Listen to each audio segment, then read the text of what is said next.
seventh-day holy day. Now that happened at the beginning.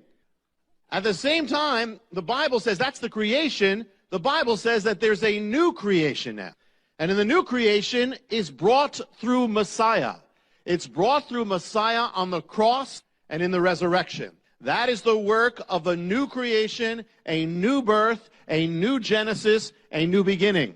Now, since it's the same God and it's the same work of creation, of beginning, could there be a link between the two events, between the first creation and the new creation? The answer is yes. When did God finish the works of the creation? He did so on the sixth day. When did Messiah finish the work of the new creation, his labor? He did it on Friday. What is Friday? The sixth day. What was the day of the creation of man? The sixth day. What about the new creation of man? The sixth day. And what is the day of the redemption of man? The sixth day. Same day that God created man. When does the crucifixion take place? Sixth day. And you look at the timing and look at the way the first day began. When did the first day begin? In a sense, it was Sunday, though it wasn't called Sunday. Yom Rishon in Hebrew, that first day at the beginning of Genesis. When did it begin? It began at night. The Bible says always that it was first night and then it was day, the opposite of the way we think in the West. In the Hebrew calendar, it always begins at night. Every holiday, as you know, begins when the sun goes down. The sun goes down, it is Erev, it is evening, the new day begins. That's why it's not just because of the Hebrew holidays. Every day on the calendar is like that. It's just you note it when the Hebrew holiday comes up that you only start at sundown. So the first day, the reason why that is because it's in Genesis that way.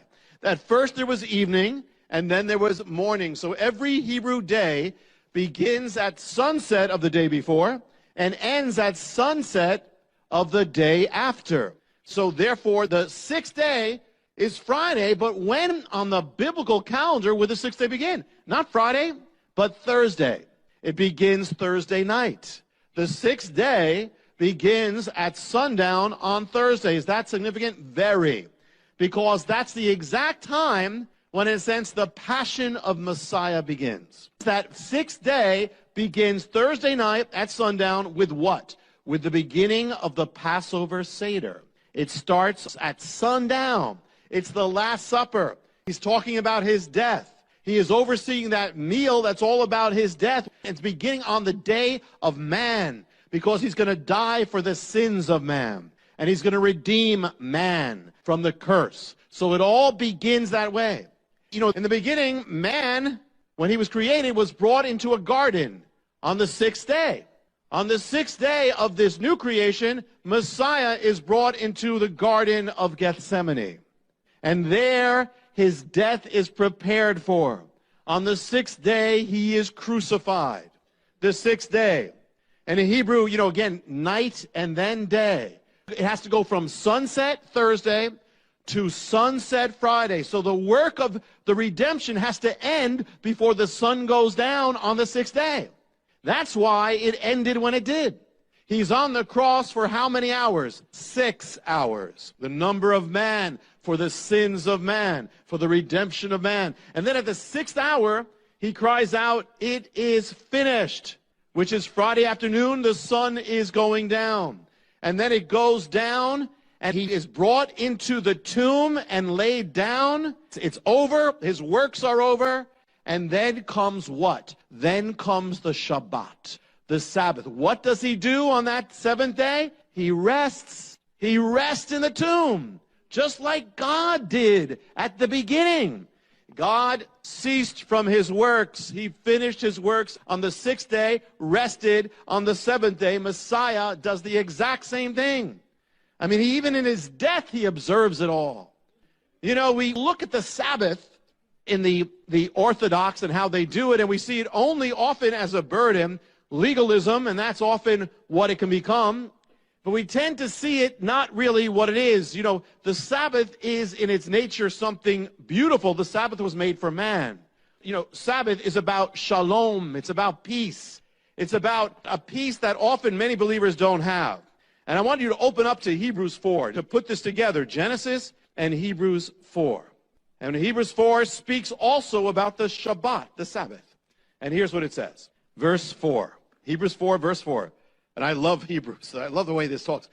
For he has said somewhere, doesn't tell you where, somewhere concerning the seventh day. God rested on the seventh day from all his works. And again, in this passage, they shall never enter into my rest. Therefore, since it remains for some to enter in, and those who formerly had good news preached to them failed to enter because of disobedience, again he fixes a certain day, today, saying through David, after so long a time, just as has been said before, today if you hear his voice, do not harden your heart. If Joshua had given them rest, he wouldn't have spoken of another day after that. So there remains a Shabbat, a Sabbath for the people of God. For the one who has entered his rest has himself also rested from his works, as God did from his. Therefore, let us be diligent to enter that rest, so that no one will fall through following the same example of disobedience. Therefore, let us be diligent to do what? To enter the Sabbath, the Shabbat. What it's saying is there's a greater Sabbath yet to come. In a sense, the Sabbath was a foreshadow of the peace that God would bring because of Messiah. What does the Sabbath come from? It comes from Messiah. It is the Sabbath. It's no accident he died when he did. Already, all put in the tomb, and then the Sabbath comes. He always observed the Sabbath when he was alive. Now he observes it in his death. The holiest day. He had to die when he did. His labor had to be over because you don't work on the Sabbath. He said, the Son of Man is the Adon HaShabbat. He is the Lord of the Sabbath. The Sabbath is the day, the state of being that represents the peace of God, the shalom of God, the state of completion and rest and blessing. That's what it's about. And Messiah is Lord over that. He is the Lord of Shalom. He's the Prince. It says he's the Prince of Peace. Sar Shalom in Hebrew. He's the master of Shalom. Peace comes from him or it doesn't come. He is the Lord of completion, what it means. He's the Lord of being full, fulfilled, and right, and blessed, the Lord of rest. In Messiah, you are to enter that place, this divine Shabbat, Sabbath of God. But how? In the book of Hebrews, it's written, let us enter, let us labor to enter. It may take some work to get in. We're going to see that. So many believers live their lives in a state of restlessness, just like most of the world, and are not living in the Sabbath of God. But the secrets are there in Messiah's entrance. When Messiah died on the cross, he was not only dying on the cross, he was also entering the Sabbath in the greatest Sabbath entrance that has ever been after the days of Genesis. What was the cross? It was the way he entered into the Shabbat. He labored to enter in.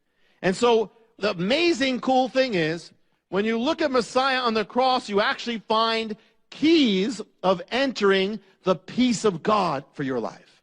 And keys of entering the place in God where you can have completion and healing and fullness. Messiah, Lord of the Sabbath, teaches us how to enter the Sabbath on the cross, because that's what he's doing. Aside from everything else, he's also entering the Sabbath.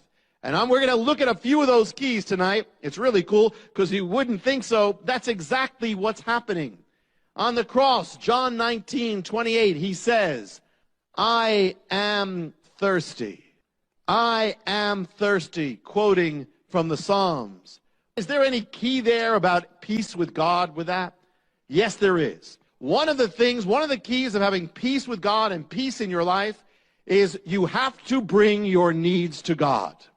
Whatever that is, as much as you don't, you're in trouble. And you'll never be at peace. As much as you pretend you don't have a need, you will never have peace with God. You know, as much as you try to fulfill your own need, you will never have peace with God. As much as you keep two worlds apart, hey, you know, at home I'm one way, I'm here and I'm pretending everything's fine in my life, and yet I have a real need. If you don't bring that to God, you're not going to have peace. You have a need for people to accept you. Listen, we know that's not the end. We shouldn't be there at the end. But if you have the need, don't pretend you don't have it. Bring it to God. You know, whatever the need is, you're lonely, bring it to God. You know, it may even be, you know, you're tempted, bring it to God is what it's saying. You have to bring your thirst to him, and you have to confess it if you're going to be touched, if you're going to have peace in your life. He said, come to me, all you who are weary and burdened down, and I'll give you rest. And come to me, all you who are thirsty, come and drink. First thing is, don't hide your need. People get into big trouble for doing that.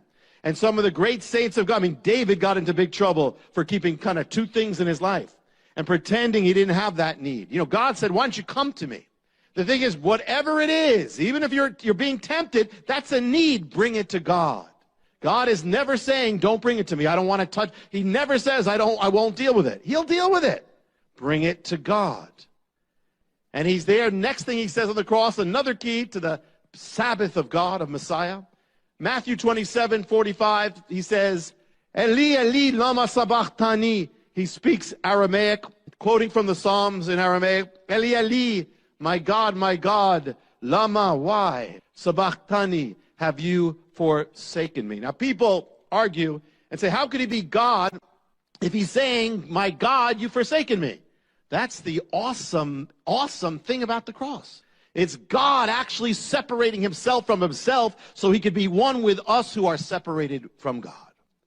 And yet it's all that, and it's also part of the Sabbath entrance. I mean, you wouldn't expect a leader to say this publicly, and here of all people, Messiah to say this, to say something like that, saying that God has separated, has forsaken him. And he's saying, why?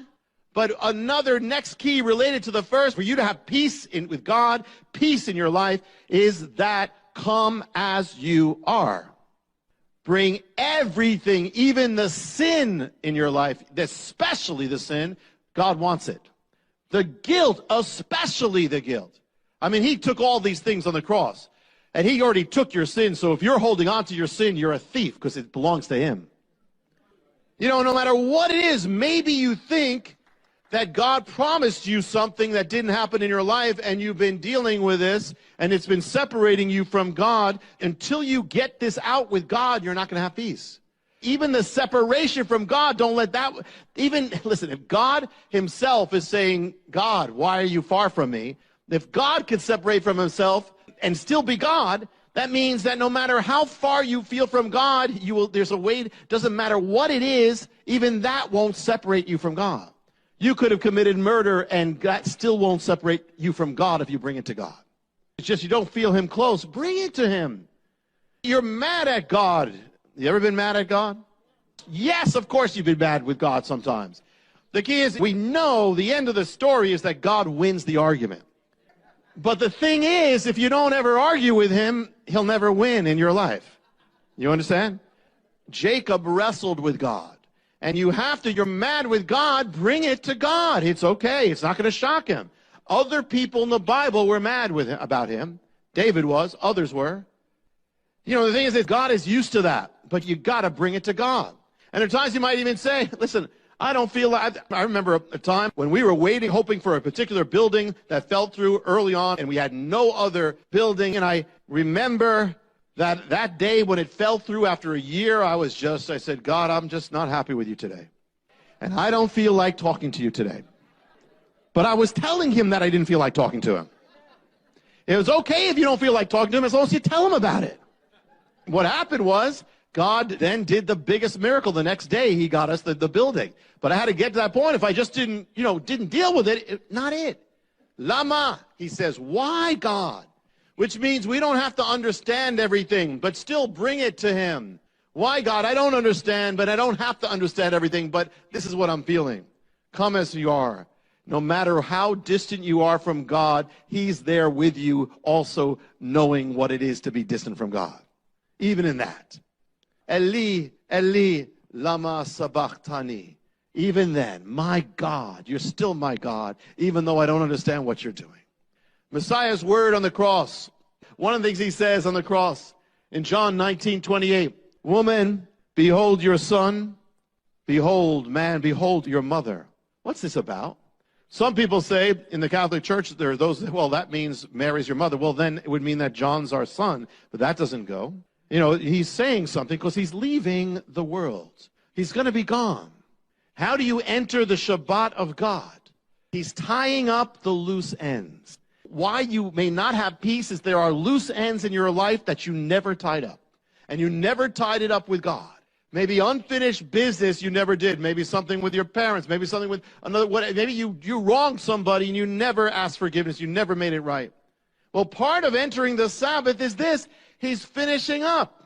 You know, you can relate to this. You're going on vacation, and it takes you like days to finish up in order to go on vacation. And it takes a lot of work to go on vacation. You know, there are times I remember, I don't know if the vacation was worth it, how much it took to get to that vacation and finish up. But if I didn't finish it up, I could never go. If you want to enter God's rest, then if there's unfinished business, you need to bring it to God and finish it up. You know, Zacchaeus, when he was saved, he didn't say, okay, I'm saved, so forget about everybody else. He said, okay, I'm going to go back to everybody, and I'm going to give them 4 times as much as I ripped them off for. He was tying it up. This was a man who undoubtedly had peace. You ever leave home and you're thinking, wait, there's something I left on, or there's something there. Something not, I left the light on. I left the oven on. I left the mixer. I left the machine on. I left the lawnmower on. And there's something there and you don't have peace because there's something unfinished. Maybe right now you have something at home and you have no peace.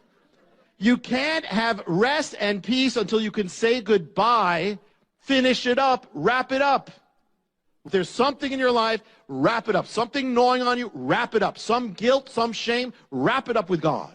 It's His. Messiah on the cross in Luke 23:34, He said the most awesome words, Father, forgive them, for they know not what they do. Here He is bleeding to death. They're killing Him wrongly, hating Him, mocking Him, degrading Him, despising Him. And what does He do? He asked for forgiveness for them.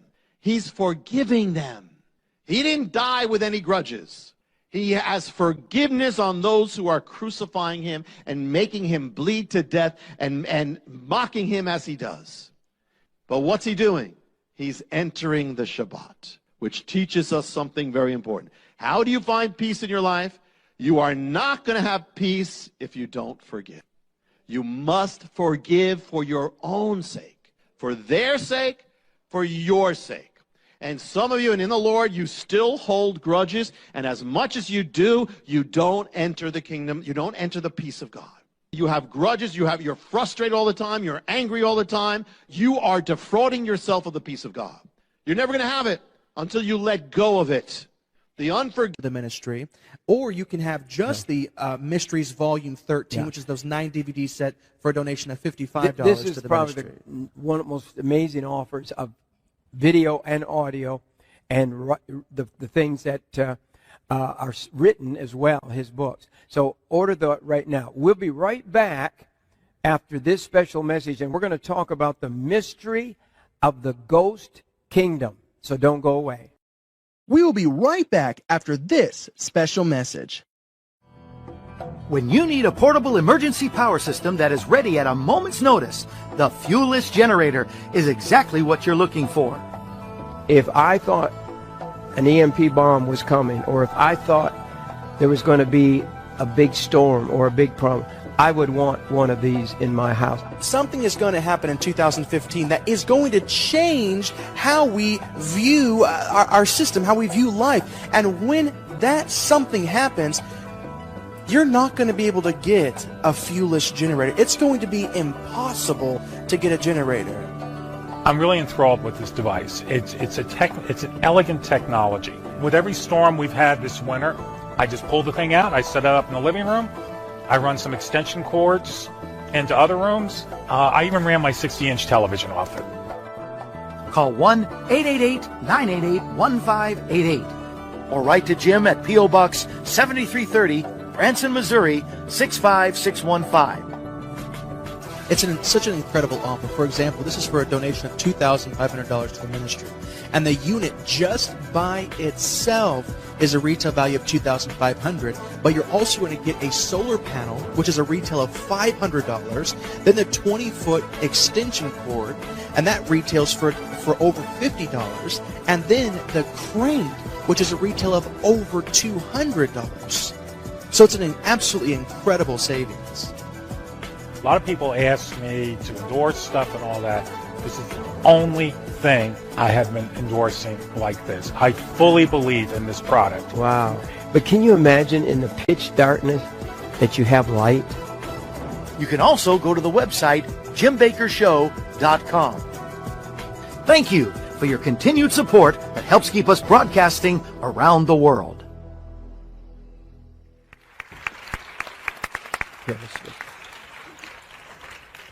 Rabbi, one of the messages in your new series, the Mystery Volume 13, is the mystery of the ghost kingdom. That really intrigues me also. You have some real mysteries here. Sound like Hardy Boy books to me, you know. So the mystery of the ghost kingdom. Yeah. What does that mean? Well, this is linked to Daniel. Let me start this way. You know, when I was growing up, there was a movie called "It's a Mad, Mad, Mad, Mad, Mad World." Oh, yeah. And It was very funny. I saw that one when I was at a one kid. point, they're looking for this treasure. Some of you, and they're looking for, and they say it's under the big W. And they're walking around this park looking for it. They're going all around, and right there, it's in front. But it's so big they don't see it. I mean, it's right there in their faces, but they don't see it. Well, this is a prophetic. I want to share a prophetic end-time mystery that is like that big W. In other words, it is so big, and it's right there, and we, for the most part, have not seen it. This is going to be kind of a whole new take.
And beginning with Daniel, Daniel 2. Daniel sees the statue of the kingdoms that represent the four great empires of the world. The last one being the fourth one is the Roman. It's the final form. It's going to be the end time kingdom as well. So he sees all that there. Now this is what he says about that fourth kingdom. Daniel 2 says this, verse 33. His legs were of iron, his feet part of iron and part of clay. So the Roman Empire is represented by the legs and then the feet. And then verse 40 says this, the fourth kingdom shall be as iron breaks in pieces and subdues everything, all things. As iron breaks all these things, it will break in pieces and bruise. And where you saw the feet and the toes, part of the potter's clay and part iron, the kingdom shall be divided. But there shall be in it of the strength of iron, as much as so the iron mixed with the clay. And as the toes, the feet were part iron, part clay, the kingdom shall be partly strong and partly broken. And where you saw iron mixed with the miry clay, they shall mingle themselves with the seed of men, but shall not cleave to one another, even as iron is not mixed with clay. All right. Rome. The traditional view of prophecy is this. Rome was the ancient kingdom. It fell in ancient times, long gone. We're waiting for when it will reappear. Now, that is true. That is true. Much can be said, but there's a whole nother realm of this that is true that I believe we've missed. In fact, the fourth empire is already here. And let me share this. Here's the key. First key is the legs are divided. It's a divided, and then the toes, it says it's a divided kingdom, divided empire. And so it is divided in clay, iron, divided with the legs, divided there. It's an empire of division or duality. Two things, Rome, iron and clay. Rome was made up of the Romans, was also made up of peoples from all nations. Rome was divided literally into east and west. It became the Eastern Empire and the Western Empire. Rome is also divided in time. It stood then in ancient times. It will stand again in the end times, solidified. So it's a divided essence is what we see here. What if the fourth empire, Rome, didn't end, still exists in a different form? It will exist in a solid form at the end, but what if iron breaks into pieces, but clay, it says, is broken? So it breaks, but it breaks other things, but also gets broken, and by doing that, it subdues the world. What is that? There are different ways of subduing the world. What if the Roman Empire, by actually breaking, has been part of subduing the world? Rome is gone, or is it? The picture we have is Rome falling in 476 AD. The Germanic tribes come in, wipe it out. But what people don't know, by that time, Rome was already made up, the army was already made up of Germanic tribes of Rome. Much did not change when that happened. In fact, they even have a hard time making a real date.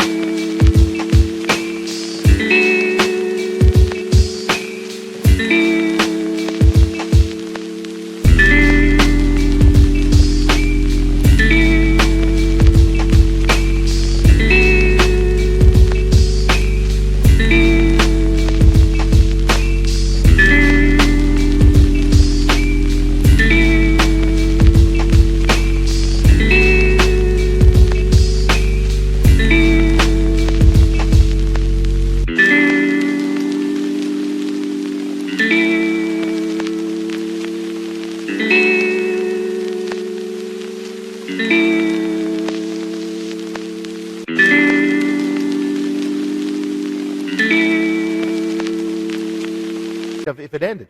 That actually, the barbarians, who we say took over, continue to recognize the Roman Empire and said they are under the Roman Empire. Medieval civilization, Middle Ages, feudalism, was actually a carryover of Rome. It was just Rome breaking apart. It was the same thing. The language of Europe then was Latin, which is the language of the Roman Empire. It did not stop. 800 AD, Charlemagne is crowned Emperor of the Romans. This is long after Rome was supposed to be gone, is crowned the Holy Roman Emperor. Rome will remain the center of civilization for over 1,000 years. Most of us learned in school about what we call the Renaissance. What's the Renaissance? The Renaissance is the rebirth of what? It's the rebirth of Roman culture. It was all about Rome culture infusing everything. The year 951 AD, the Pope crowns the German emperor or conqueror Otto as king of what? Germany? No, of the Romans. He's one of those. It starts the Holy Roman Empire. We've heard about the Holy Roman Empire. This is a continuation of Rome is happening, and one of those Holy Roman empires is called Charles V. One of his little piece of land was part of America. Now America under this emperor of Rome. Now this is the fourth beast, but it goes much farther. What's happening is that Rome actually did not end. I mean, in one sense, it spread through the world. It's been spreading through the world. Wow. It's been leavening the world. You can travel the world and look at capitals of the world, and all over you'll find their buildings are made to represent Rome. All over the world. Roman law is the basis of much of law that is still all over the world. When the Holy Roman Emperor fell, or the empire fell, out of it was born Germany. The leader of Germany was called what? The Kaiser. What is Kaiser? It's Caesar. It means Caesar. Oh. Kaiser is simply the German way of saying Caesar. So here you have the Holy Roman Empire, then you have that. 20th century. The century of fascism, totalitarianism. Where does that begin? Begins with Mussolini. What was he trying to do? What was it? It was the revival of Rome. Hitler followed it for Nazi Germany. Where do you get the word fascism from? The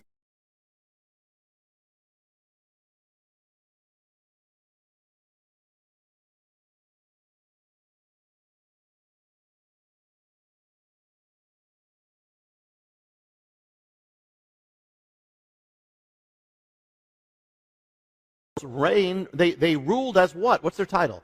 Pontifex Maximus. What's that title? That was the title of the Caesar of Rome. The Emperor of Rome was the Pontifex Maximus. They took that from the same leader of Rome.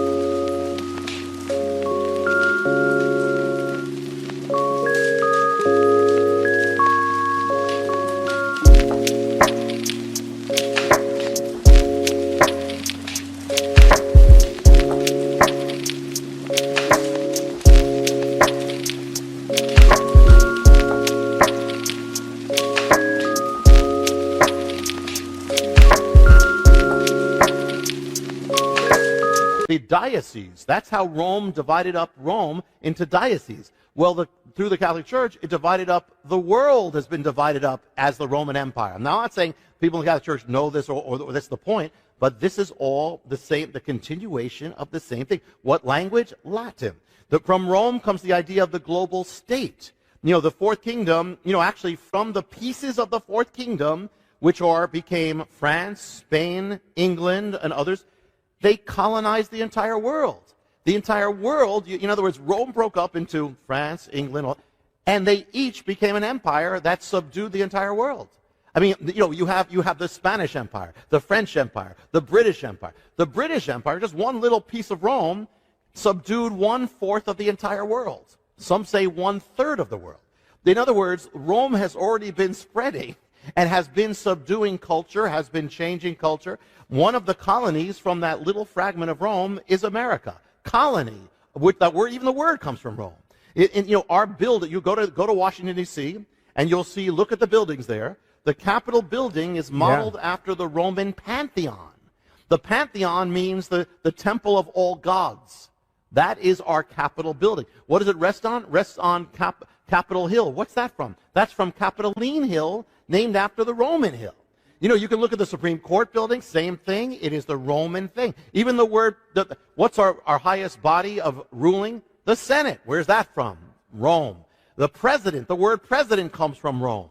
The language of Rome, Latin, in one form or another, has covered the world. If you speak Spanish, that's basically Latin just morphed. It morphed into Spanish. You speak French, it's Latin, morphed into French. You speak Portuguese, it's Latin. It's the Roman language, morphed into that. Romanian, same thing, all that. English, we say English. English, what is English? English is Latin mixed in with German. In other words, it's Rome and the barbarians come together. It's the iron and the clay. Mixed together. Mixed together, iron and the clay, and it's covered the world. The language of Rome. When did Rome fall? We said 476 AD. Not exactly. Rome split into two, just like the legs of the statue of Daniel, and the east and west. Well, the Western Empire, we said...